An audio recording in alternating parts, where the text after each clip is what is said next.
Hi everyone, my name is Etienne and welcome to part 4 in our mini-series on death. In this particular episode, we're going to be taking a closer look at the topic of the resurrection. Now, we've seen from the last 2 episodes that the Bible, from Genesis all the way through to Revelation, always describes death as a state of sleep. Now, if we're going to fall asleep in death, it makes sense that we should eventually come forth in a resurrection. Now let's go to our first verse in Daniel chapter 12 and verse 2. Now this is a really key text because it shows us that there's not only a resurrection of the righteous, but there will also be a resurrection of the wicked, something that many people don't think too much about. So if we read, it says here, "And many of them that sleep in the dust of the earth shall awake, some to everlasting life, and some to shame and everlasting contempt." So we can see here that there will be a resurrection of both the righteous and the wicked. And the Bible actually describes that this will occur at 2 different times. And it refers to them as the first resurrection and by inference, the second resurrection. So we're going to take a look now at the first resurrection, the resurrection of the righteous that the Bible tells us occurs at the second coming of Christ. And for that, we're going to go to 2 key passages, first in Corinthians and then in Thessalonians, where we see how Paul describes this period of time and what will happen then. So let's go to 1 Corinthians chapter 15 and verses 21 through 23, where we read that it says, "For since by man came death, by man came also the resurrection of the dead. For as in Adam all die, even so in Christ shall all be made alive, but every man in his own order. Christ the firstfruits, afterward they that are Christ's at his coming." So we can see here that Paul gives us a bit of a sequence of events. Christ was the first fruits of the resurrection 2,000 years ago, but as he was the first fruits, the whole harvest has yet to be brought in. And Paul specifies that that time will be at Christ's coming. Now let's go to another parallel passage to this in 1 Thessalonians chapter 4 and verses 16 and 17, where it says there, "For the Lord himself shall descend from heaven with a shout, with the voice of the archangel and with the trump of God, and the dead in Christ shall rise first.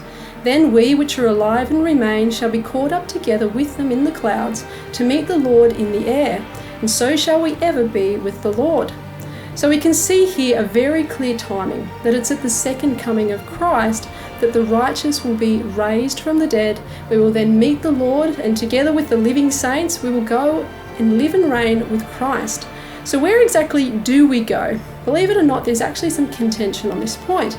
But Jesus gave us a clear answer in John chapter 14, verses 2 and 3, where he said, "In my Father's house are many mansions. If it were not so, I would have told you.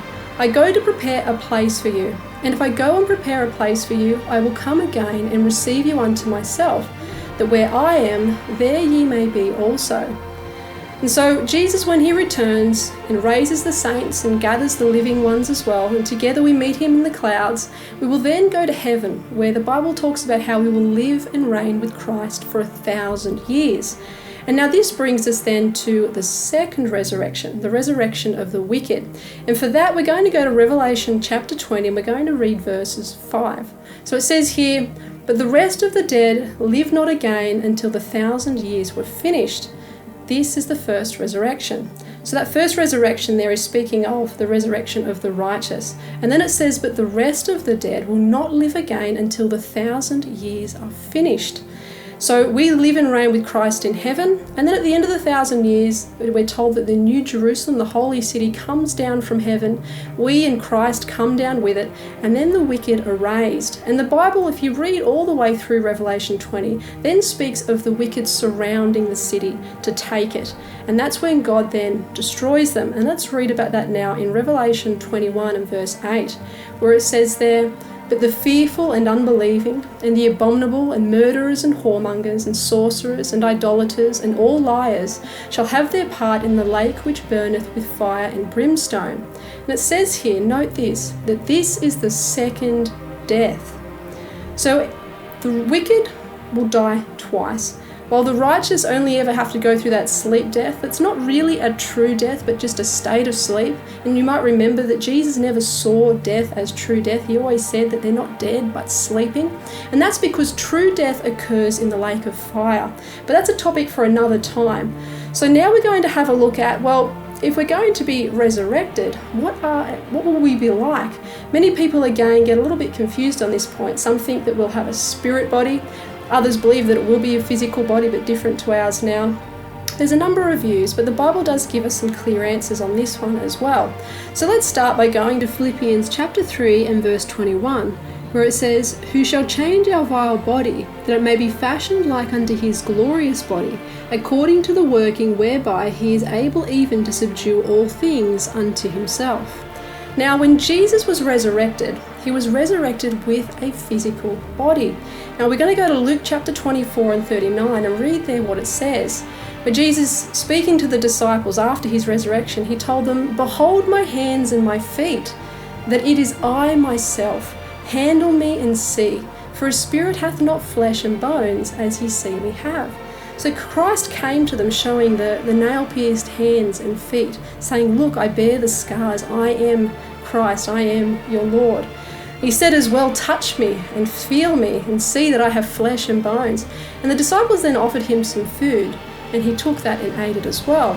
And what's interesting to note here is that in Revelation 22:14 it says that blessed are they that do his commandments, that they may have right to the tree of life and may enter in through the gates into the city. So what does all of this mean? If we are to be like Christ when he raises us, and if we're to take on immortality and have that same body that he had when he was raised from the dead, then it makes sense that we too should have a physical body. And we can see that here as well when it says that we are going to once again partake of the fruit of the tree of life. Now, you need to have a body in order to take and eat fruit.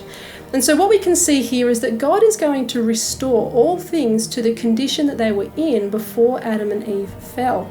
So we can expect that we, like they did, will partake of that tree of life. We know that we'll have other fruitful trees as well as other plants in the Garden of Eden that will be restored to this earth, and life will go on as God originally intended.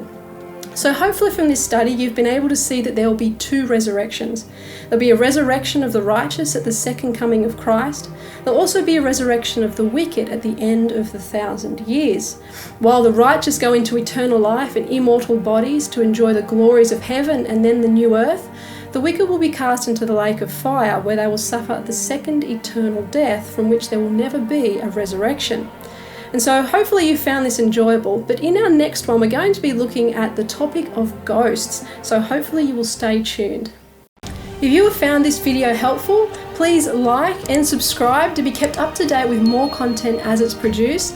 And we'd also invite you to check out our website at www.thefinalcrisis.info or download our app from the App Store, where you'll find a lot more information with Bible studies, other articles that we've written, videos as we produce them, and other exciting content as we constantly update it.